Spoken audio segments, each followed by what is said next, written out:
बार बार होती है, आप बार बार बीमार पड़ रहे हो, इसका मतलब विटामिन सी की कमी भी आपके शरीर के अंदर है। और विटामिन सी भी आपको रोजाना लेना चाहिए। क्या डेली एक संतरा खा सकते हो? क्या डेली आंवला खा सकते हो? डेली खा नहीं पाओगे क्योंकि आंवला 12 महीने नहीं उगता।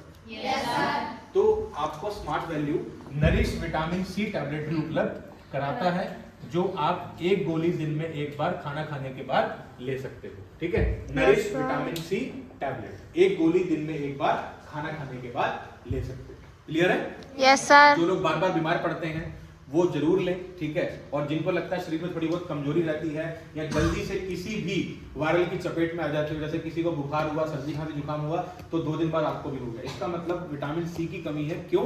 क्योंकि शरीर की रोग प्रतिरोधक क्षमता कमजोर है, उसको मजबूत करने के लिए विटामिन सी ले सकते हो। अब विटामिन डी को छोड़ दो, विटामिन ई आता है, ये आपकी त्वचा के लिए अच्छा होता है। किसके लिए अच्छा होता है? त्वचा। आपकी स्किन के लिए बहुत अच्छा होता है विटामिन ई। और विटामिन के कॉमन होता है, विटामिन के कॉमन होता है मतलब कि ये आपके शरीर में खून के थक्कों को बराबर भरने में मदद करता है। जो आपके शरीर में खून के थक्के बनते हैं, इसको बराबर भरने में मदद करता है।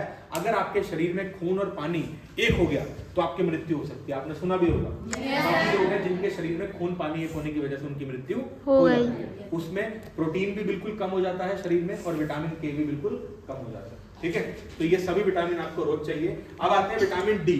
विटामिन डी में आता है विटामिन D3, जो आपकी हड्डियों को कैल्शियम देने का काम करता है। अब ये जो आपका शरीर है ये किस पे खड़ा है? हड्डियों के ढांचे के ऊपर।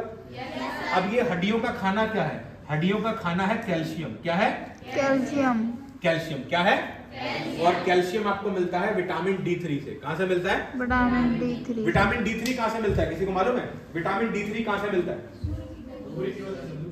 सूर्य की कौन सी रोशनी से? ये वाली से मिलेगा? सुबह सुबह वाली कौन सी? जो सूरज की शुरुआती किरण होती है वो। ठीक है, लेकिन उस टाइम आप सब बिस्तर में होते हो नहीं ले पाते, प्रॉब्लम है ना। अब विटामिन D3 का सोर्स जो हमें मिल रहा है वो नहीं ले पा रहे। और कैल्शियम कहां से मिलता है? दूध से। क्या डेली दूध पी पा रहे? नहीं पी पा रहे। अब समझते हैं हड्डियां होती क्या है, इसको समझना। अब यहाँ पे मैं 2 चित्र बना रहा हूँ। ठीक है, ये है हमारी स्वस्थ हड्डी। क्या है ये? हमारी स्वस्थ हड्डी। और यहाँ पर है अस्वस्थ हड्डी। क्या है? अस्वस्थ हड्डी। अब आपकी हड्डियां कैसे बनती है इसको समझना। आपकी हड्डियां बनती है कोशिकाओं से। डेली पुरानी कोशिकाएं बनती है और पुरानी कोशिकाएं मर जाती है। डेली पुरानी कोशिका और नई कोशिकाएं बनती है और पुरानी कोशिकाएं मर जाती है। डेली नई कोशिकाएं बनती है और पुरानी कोशिकाएं मर जाती है। जैसे आप लोग डेली अपने बाल कभी भी बाल कटवाते हो तो पुराने बाल कट गए, नए बाल आ गए। तो सेम ये प्रक्रिया हमारी हड्डी बनने की होती है। ठीक है, और हमारी हड्डियों का खाना क्या है? कैल्शियम। और कैल्शियम के सोर्स क्या है? दूध, पालक, हरी सब्जियां, यहाँ से भी कैल्शियम मिलता है। जब आप बराबर मात्रा में नहीं लेते हो कैल्शियम, तो आपकी हड्डियां अस्वस्थ हड्डी का रूप लेती है। किसका लेती है? किसका रूप लेती है? अस्वस्थ हड्डी का रूप लेती है। और जब आपकी हड्डी लंबे समय तक अस्वस्थ रहती है तो आपकी हड्डियों में एक बीमारी पैदा होती है जिसको बोलते हैं ऑस्टियोपोरोसिस। क्या बोलते हैं? ऑस्टियोपोरोसिस। इसका मतलब होता है, ऑस्टियो का मतलब होता है हड्डी और प्रोसिस का मतलब होता है खोखला होना। हड्डी का खोखला होना, भुरभुरा होना या भुर जाना। जैसे एक लकड़ी में दीमक लगता है तो क्या होता है? वो पूरी लकड़ी को खा जाता है। सेम ऐसे ही ये बीमारी है हड्डियों की जिसको बोलते हैं ऑस्टियोपोरोसिस। आप हिंदी में बोल सकते हो हड्डियों का भुरना, झरना, इस तरीके से बोल सकते हो। ठीक है, यहाँ तक क्लियर है? तो ये हड्डियां बनती कैसे, खराब कैसे होती है, ये समझ आ गया है ना। अब समझते हैं कि हमें कितनी मात्रा में हड्डियों को रोजाना कैल्शियम देना चाहिए। अगर मैं बात करूं पुरुषों की, तो पुरुषों को और लड़कों को लेना चाहिए डेली 800 मिलीग्राम कैल्शियम। कितना लेना चाहिए? 800। कितना लेना चाहिए? 800। और लड़कियों और महिलाओं को लेना चाहिए 900 मिलीग्राम। कितना लेना चाहिए? 900 लड़कियों और महिलाओं को 900 मिलीग्राम रोजाना कैल्शियम चाहिए। और ये सब जो है डेटा ICMR की गाइडलाइन से लिया गया है। जो मेडिकल रिसर्च सेंटर है हमारा, उसी ने ये जारी किया है रिपोर्ट कि एक लड़का और पुरुष हो उसको 800 मिलीग्राम रोजाना कैल्शियम चाहिए। एक लड़की या महिला हो उसको 900 मिलीग्राम रोजाना कैल्शियम चाहिए। एक प्रेग्नेंट वीमेन या गर्भवती महिला हो उसको 1500 मिलीग्राम रोजाना कैल्शियम चाहिए। तो ये डोजेज है आपकी कैल्शियम की। अब कई लोग मुझे कहते हैं कि सर हम दूध पीते हैं। ठीक है, अगर आप 1 गिलास दूध पीते हो 250 ml का, तो आपको कैल्शियम मिलता है उससे 120 मिलीग्राम। कितना मिलता है? 1 गिलास दूध पीने से कितना मिलता है? 120 मिलीग्राम। अगर आपने 3 गिलास दूध पिया तो कितना हो गया? 360। कितना हो गया? 360। लेकिन आपको कितना चाहिए? 800 और 900। क्या पूरा हो पा रहा है? No sir. अब हमारे खाने से वो पूरा नहीं हो पा रहा, अब हमें वो कहां से लेना पड़ेगा? बाहर से। कहां से लेना पड़ेगा? और बाहर से हमारी नरिश मदद करेगा। तो वो प्रोडक्ट का नाम है नरिश विटामिन D3 टैबलेट, जो स्मार्ट वैल्यू आपको उपलब्ध कराता है सुबह शाम 1 गोली खाना खाने के बाद। और ये सभी को रोजाना लेनी चाहिए, क्योंकि आपकी हड्डियां हैं जो आपको बुढ़ापे में सीधा चलाएगी। ये ध्यान रखना।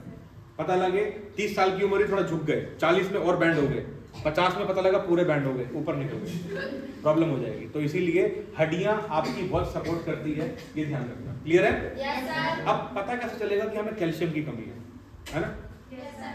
तो पहले मैं कर रहा हूं, सभी लोग शांत हो जाओ। मेरी उंगलियों की आवाज सुनना आ रही है कि नहीं आ रही है?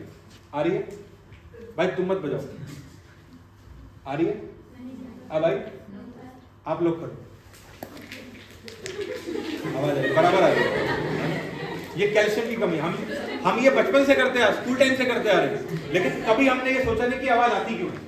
प्रॉब्लम है ये। हमें मजा आता है। आप ये ध्यान रखना, एक दिन ऐसा आएगा कट कट करते करते थोड़ी तेज आवाज आएगी, कट पूरा कट लगेगा, प्रॉब्लम हो जाएगी। ठीक है? और जब आप बैठते हो घुटने में आवाज आती है, जॉइंट्स में आवाज आती है, ये सब कैल्शियम की कमी है। अगर अभी से बराबर मात्रा में कैल्शियम नहीं दोगे शरीर को, तो आगे जाकर हड्डियां बहुत कमजोर हो जाएगी। ठीक है? तो नरिश कैल्शियम टैबलेट आप इस्तेमाल कर सकते हो सुबह शाम 1 गोली खाना खाने के बाद। क्लियर है यहाँ तक? अब आते हैं प्रोटीन। किस पे आते हैं? अब प्रोटीन के 3 सोर्स होते हैं, 3 जगह से प्रोटीन मिलता है। और हमने एक चीज देखी कि हमारा शरीर 20% किससे बना हुआ है? प्रोटीन से। किससे बना हुआ है? प्रोटीन से। और हमारे शरीर में प्रोटीन को बोला जाता है कि building block of our body. आपको आसान भाषा में समझाता हूँ। एक घर कैसे बनता है? एक एक ईंट लगती है, दीवारें खड़ी होती हैं, छत होती है, तो घर बन के तैयार हो जाता है। अब ये सोचो, जिस तरह बिना ईंट के घर नहीं बन सकता, उसी तरह बिना प्रोटीन के हमारा शरीर विकास नहीं कर कर सकता। तो इसीलिए प्रोटीन बहुत जरूरी है हमारे शरीर में। और प्रोटीन के बहुत सारे काम होते हैं। प्रोटीन आपके शरीर में बीमारियों से लड़ने में मदद करता है, हार्मोन्स को बढ़ाने में मदद करता है। ठीक है? उसके साथ साथ खून पानी के स्तर को बराबर रखने में मदद करता है। आपकी जो त्वचा में घाव होते हैं, चोट लगती है आपको, उस घाव को भरने में भी प्रोटीन मदद करता है। काफी लोग हैं जिनके घाव नहीं भरते हैं, उनको चोट लगती है, लंबे समय तक ठीक नहीं होती। उसमें एक कारण हो सकता है प्रोटीन की कमी, और दूसरा कारण, उस व्यक्ति से पूछो कि आपको शुगर की बीमारी तो नहीं है। जिनको शुगर की बीमारी हो जाती है उनके भी घाव जल्दी से ठीक नहीं होते। क्लियर है? तो ये सब काम किसका है? प्रोटीन का। प्रोटीन बीमारियों से लड़ने में भी मदद करता है, आपकी हड्डियों को भी मजबूत करता है। ये काम भी प्रोटीन का होता है। अब किसी भी आप डाइटिशियन के पास जाओगे या किसी न्यूट्रिशनिस्ट के पास जाओगे, वो सभी लोग आपको एक ही सलाह देंगे कि आप अपने शरीर में प्रोटीन की मात्रा को बढ़ाइए बढ़ाइए बढ़ाइए, क्योंकि प्रोटीन आपके शरीर में मरम्मत करने का काम भी करता है। चाहे आपके बाल बने, चाहे आपके नाखून बने, चाहे आपकी त्वचा बने, चाहे आपकी हड्डियां बने, इन सबको कौन बना रहा है? प्रोटीन। कौन बना रहा है? प्रोटीन। कौन बना रहा है? प्रोटीन। तो आज के टाइम पे प्रोटीन का बहुत बड़ा रोल है हमारे शरीर में। ठीक है? आपके शरीर में कमजोरी बहुत ज्यादा हो रही है, आप बार बार बीमार पड़ रहे हो, हड्डियां कमजोर हो रही है, ठीक है, आपको कोई समस्या होती है, जल्दी से ठीक नहीं होती हो, तो उसमें भी प्रोटीन का रोल होता है। ये ध्यान रखना। क्लियर है? Yes sir. और प्रोटीन 3 जगह से मिलता है। पहला, दूध या दूध से बनी चीजें, दूसरा अंडा मांस मछली, और तीसरा कुछ पौधों में प्रोटीन पाया जाता है। किसमें? पौधों में। सोयाबीन की वड़ी खाते हो? Yes sir. सोयाबीन के अंदर भी प्रोटीन की मात्रा पाई जाती है। क्लियर है यहाँ तक? यहाँ तक कोई समस्या? No sir. बराबर समझ आ रहा है? जिसको ना समझ आए वो हाथ खड़ा कर देना। ठीक है?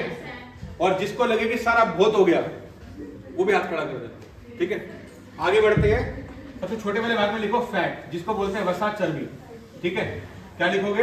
वसा, चर्बी। जो हमारे शरीर में ये चर्बी है, वसा, ये भी हमें एनर्जी देती है, ऊर्जा देती है। लेकिन ज्यादा आ जाए तो खतरनाक है, कम रह जाए तो भी खतरनाक है ना? तो इसलिए मेंटेन रहना बहुत जरूरी है। अब ये वसा, चर्बी कहां से मिलती है? तेलीय चीजों से। कहां से मिलती है? तेलीय चीजें। जब आप ज्यादा तेल वाली चीजों का सेवन करते हो, ज्यादा मीठा खाते हो, चीनी का सेवन ज्यादा करते हो, मीठा खाने से भी वजन बढ़ता है, ज्यादा चिकना खाने से भी वजन बढ़ता है, फैट आता है बॉडी के अंदर आप। ठीक है? लेकिन जब आप ज्यादा मात्रा में चिकना खाना खाते हो तो आपके शरीर में एक समस्या पैदा होती है, जिसको हम बोलते हैं ब्लड कोलेस्ट्रॉल। क्या बोलते हैं? Blood cholesterol. आपने सुना होगा, कभी आपके परिवार में किसी को प्रॉब्लम हुई होगी तो डॉक्टर के पास जांच कराई तो उसने बोला कि आपका कोलेस्ट्रॉल बढ़ा हुआ है, हाँ। सुना होगा ना। अब ये कोलेस्ट्रॉल होता क्या है और कैसे बढ़ता है इसको जानते हैं, ठीक है। सब लोग मेरी तरफ देखना। आप जो भी खाना खाते हो वो आपके शरीर में जाता है। जैसे ही खाना आपके शरीर में गया और आपके खून में जाके मिल गया, किसमें मिल गया? किसमें मिल गया? और जैसे ही खाना आपके शरीर में खून में जाके मिला तो वो क्या बन गया? ग्लूकोज। क्या बन गया? ग्लूकोज। क्या बन गया? ग्लूकोज। क्या बन गया? ग्लूकोज। जैसे ही खाना आपके शरीर में जाकर खून में जाके मिला तो क्या बन गया? ग्लूकोज। अब ये सोचो, आप अगर ज्यादा तेल वाला खाना खाओगे, ज्यादा ऑयली खाना खाओगे तो वो कहां जाके मिलेगा? और खून में चिकनाहट की मात्रा बढ़ेगी, और जब चिकनाहट की मात्रा बढ़ेगी तो क्या होगा? ब्लड कोलेस्ट्रॉल आपके शरीर में बढ़ेगा और जिससे ब्लड प्रेशर, बीपी हाई का प्रॉब्लम होगा और आपको हार्ट अटैक कभी भी आ सकता है। ये ध्यान रखना।